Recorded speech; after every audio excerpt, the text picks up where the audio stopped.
You know the drill. You decide to change your life.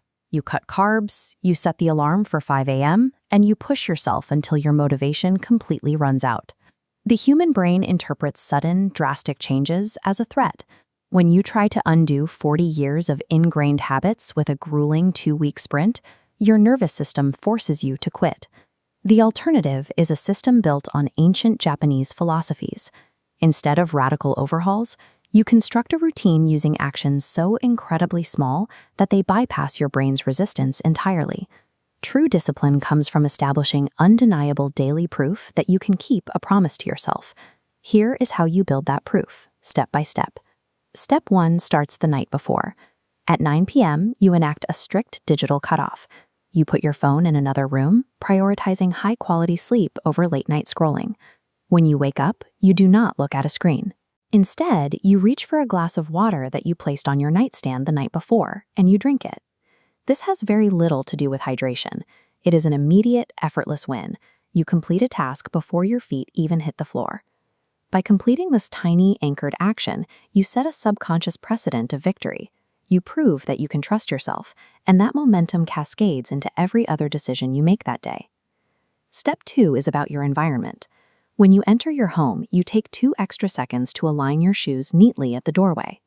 Then, you adopt a habit that might seem uncomfortable. You regularly clean your own toilet. This practice forces you to notice small details and cultivates a sense of humility. Look at this portrait of Takeshi Kitano. He is one of Japan's most prominent film directors, and he explicitly credits his long-term success to the grounded perspective he gets from this specific daily cleaning routine. This ties directly into the concept of okage-sama, a deep sense of gratitude and humility. You reinforce this mental state physically by standing up straight and maintaining an upright posture throughout your day. By organizing your external environment and correcting how you carry yourself, you automatically structure your internal mental state to handle friction. Step 3 addresses how you fuel your body. In Okinawa, they practice Hara Hachi Bu, a rule where you stop eating when you feel roughly 80% full. This diagram explains why. Your stomach takes 20 minutes to send the signal to your brain that it is satisfied. Eating until you are at 100% capacity guarantees that you will overeat and feel lethargic. To apply this practically, look at this traditional Japanese meal layout. This is the Ichiju Sansai method, 1 soup and 3 small sides. Replacing a massive single dinner plate with smaller bowls naturally controls your portions. For physical movement, you drop the scheduled, punishing gym sessions. You integrate walking as a default mode of transport, taking the stairs, walking to the store, and accumulating steps naturally. When you treat food and movement as gentle, daily rhythms rather than intense obligations, your biology stops fighting against you, preventing long-term burnout. Step 4 introduces the mental frameworks required to sustain your physical habits. You must define your Ikigai, a core purpose, like providing for your family or achieving long-term freedom, that drives you forward when daily motivation inevitably fades. Next, you adopt Shoshin, or the beginner's mind. This is the vital antidote to the ego and rigid thinking that block personal growth. Consider this classic Zen metaphor. If you try to pour new tea into a cup that is already full, it just creates a mess. To learn a better way of living, you must empty your mind of your previous assumptions about hustle culture, extreme productivity, and rapid success. When you combine an unbreakable Ikigai with the humble openness of Shoshin, you build a mind that resists arrogant complacency and withstands inevitable hardship. Step 5 is your consistency protocol.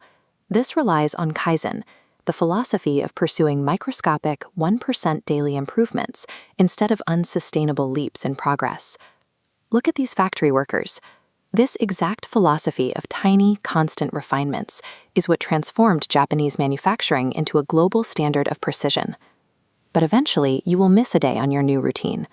The standard response is crushing guilt, followed by quitting entirely. Instead, you deploy 2 fail-safe concepts. First is Wabi-sabi, which means finding peace in the imperfection of a broken streak. Second is Ganbaru, the quiet perseverance to simply try again tomorrow. This habit tracker shows exactly how that works. A blank space on a calendar is just a piece of data. It is not a defeat. The next day, you return to the routine. A stumble is not a fall. True consistency is never measured by a flawless streak. It is measured entirely by the speed of your recovery after you stumble. You now have the architecture of a sustainable routine: a morning anchor, a clear physical space, a naturally fueled body, an open mind, and a failsafe for the bad days. You are no longer someone trying to lose weight or force productivity. You have adopted the identity of a person who makes mindful choices. Stop overthinking the process.